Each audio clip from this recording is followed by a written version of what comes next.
I wanted to start by asking you a little bit about what you and your colleagues were interested in studying. How did you get interested in toys? One of the most important things that children do is to play. While they're playing, they have their opportunity to learn social skills and motor skills and to pretend to be things that they aren't and to have fun. And so we believe that children should have every opportunity to play, and that when they play, it should be the opportunity for it to be the best quality play that they can manage. We were observant that so many American homes have an abundance of toys, which could be a good thing because it offers all that opportunity to play.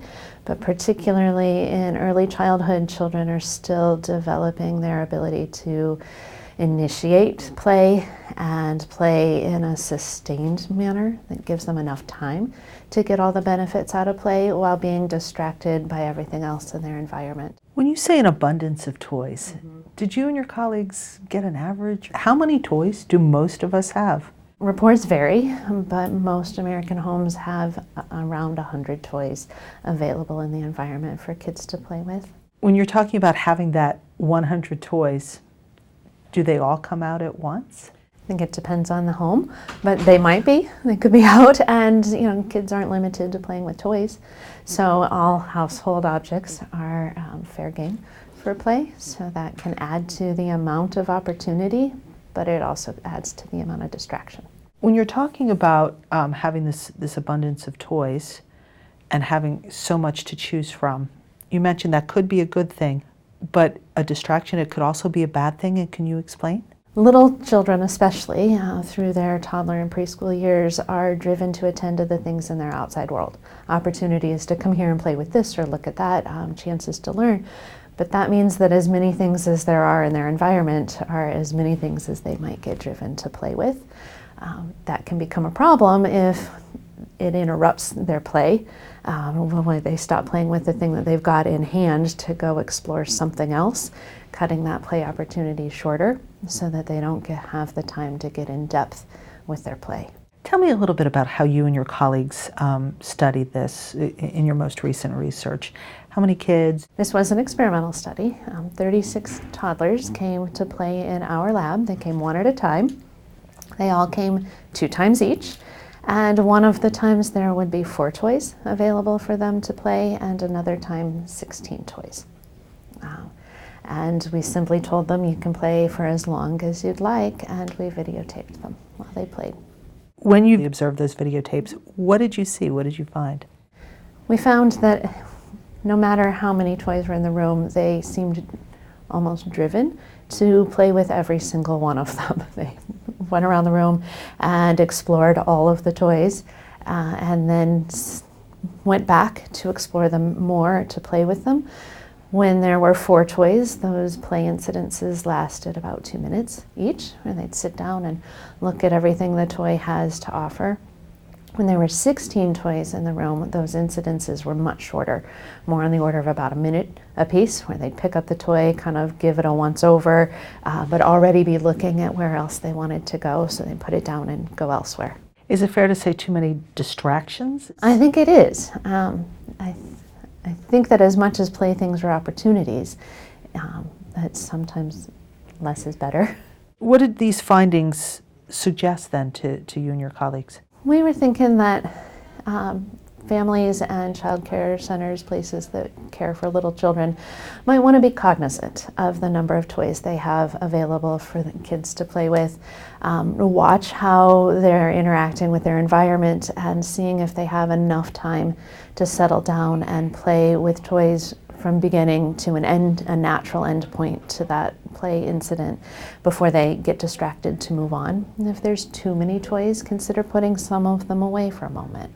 What's the benefit of having kids be able to play to the end? What are they learning? What are they developing by going through all of the steps with one toy? Well, first they get to explore the toy, right? And figure out all of the things it can do.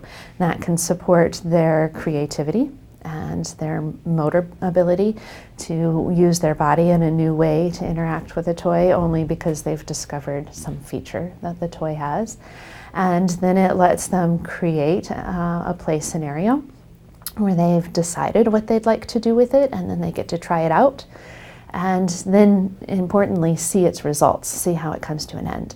And then as they grow older, they build that into a longer attention span and maybe better problem-solving ability or persistence with tasks that might be challenging or frustrating. What does this suggest to parents? I think if a family does find themselves with a lot of toys, and that happens, they might consider putting some of them away and rotating out a few at a time, so that they've got enough toys to stimulate the desire to play, some that are familiar and well-known, others that might be novel and stimulate some curiosity, but not an overwhelming number of toys, so that their little ones have kind of a fear of missing out. You said that you and your colleagues are planning to build on this particular study. Can you tell me a little bit about what's next? The first study we did was with 2-year-olds. And they are right at the cusp of switching their attention from being driven by the environment and its opportunities to deciding what they want to go play with on their own. So we think that with 3-year-olds, they may have more of an idea of how they like to play and what their themes are in pretend play and what their skills are. So we're going to look to see what the number of toys in their environment does to their play, to see if they're as prone to distraction by the number of toys in their environment, or if it is different for them. And just a little bit about your background. If you could tell me where you got your undergraduate degree, your master's, and your advanced degree. I trained to be an occupational therapist at Eastern Michigan University, and then did a PhD in the field of neuroscience at Northwestern. What does this do to relieve good old-fashioned parent guilt for for people that either don't have a lot of toys or are concerned that they don't have the right kinds of toys? Well, again, a kid can make a toy out of anything, right? The toy is more the opportunity to play and explore the environment. So you don't have to have just the right toys at home. And I think this study is a little bit encouraging, that not having a gazillion toys at home isn't necessarily a bad thing. That if you have a few playthings and the opportunity to swap them out so there's occasionally some novelty, the kids are going to be just fine. They're really driven to play. It's a natural thing for them to want to do.